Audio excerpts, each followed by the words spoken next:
Енді ол жерге барған кезде Алланың құдіреті, ол жер керемет сондай салқын жел есіп тұрған, айнала жап-жасыл, жерлер деген бір шұрайлы, не ексең сол шыға беретін жер емес. Қара тас.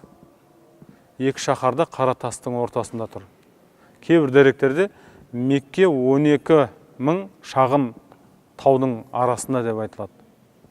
Бір қарағанда адам қызығатын жер емес. Егер адам демалуды қаласа, теңізге түсіп, керемет жемісті бауларды аңсайтын болса, ол жерге адам қызыға алмайды. Ол сондай жер. Бірақ ол жер бетіндегі әрбір мұсылман үшін ынтызарлықпен баратын мекен болып саналады. Өйткені ол жерде Алла тағала барлық жерден қарағанда сол жерді қасиетті еткен. Ең таңдаулы пайғамбарларын сол жерге түсірген. Ең таңдаулы құлдары, сахабаларды сол жерде дүниеге алып келген. Ең соңғы Алланың әмірі сол шаһарға түскен. Сондықтан ең қасиетті орын. Меккеге барған кезде, Мәдинаға барған кезде, енді өздеріңіз ойлаңыздар. Әр жылы қажылыққа қаншама миллион халық барады. Ресми мәлімет бойынша бір бөлік сан, бейресми мәлімет бойынша одан еселеп кетеді. Әр жылы барады. Енді оны салыстыру үшін сіз мына жайтты қараңыз. Жылына 4 жылда бір олимпиада өтеді. 4 жылда бір әлемдік футбол өтеді. Бір мемлекет, үлкен бір алпауыт мемлекет 4 жыл дайындық жасайды. Стадиондар салады, спорттық кешендер салады, қаншама қаражаттар бөлінеді. Ең соңында жеп қойды, жымқырды деп халықтар ойбайлап шулап жатады.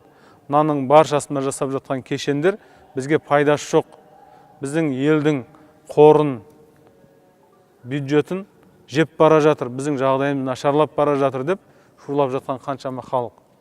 Бірақ 4 жылда сол болатын жайт бір айға жетер-жетпес уақытта бітіп өтеді.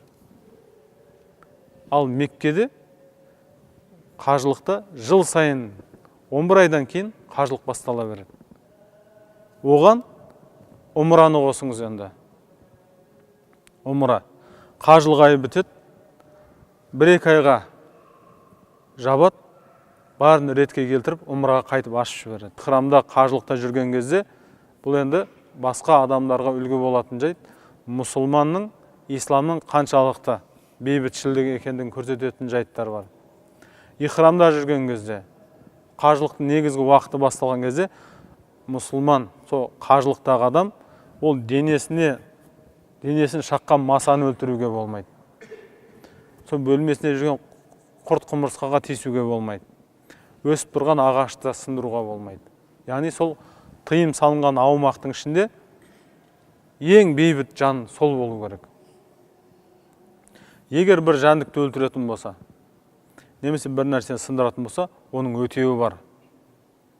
Ақшалай, малдай соның кешірімін сұралады. Сондай қасиетті орын. Жалпы бір қажылыққа бару деген адам бір барса, екінші рет тағы барғысы келетін болады. Тағы сол ғибадат жасасам екен дейтін болады.